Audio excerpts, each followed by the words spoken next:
Who would have thought that an empty spray paint can, the kind most people throw away, would become this man's treasure trove? Even more astonishingly, he managed to transform it into a compact and reusable device using just a few pieces of rubber, a thin metal tube, and a plastic bottle. As the red spray paint flowed smoothly from the nozzle, many finally realized that resourceful people could make something out of waste.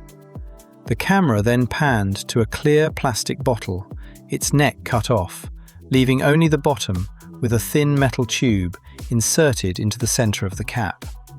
Clear glue was then continuously dripped onto the point where the metal tube met the cap to create a tight seal. At this point, the entire device began to resemble a pneumatic system. The young man continued cutting the rubber with scissors, then wrapped it around the paint can joint, dripping glue liberally to secure it. He then cut a small piece of rubber gasket and attached it to the threaded metal joint for added cushioning and a tighter seal. Finally, the most important component appeared.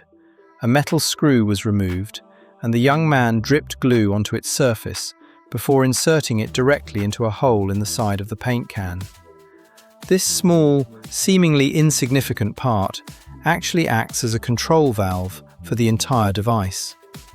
Next, a can of red paint was opened, and the liquid was slowly poured into a clear plastic cup.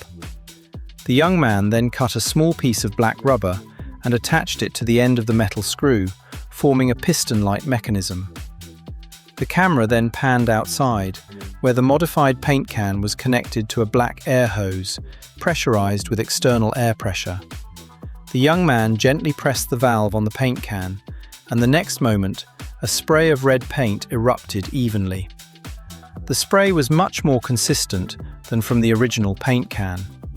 At this point, many finally realized that he wasn't just randomly modifying the can, he was bringing a broken paint can back to life.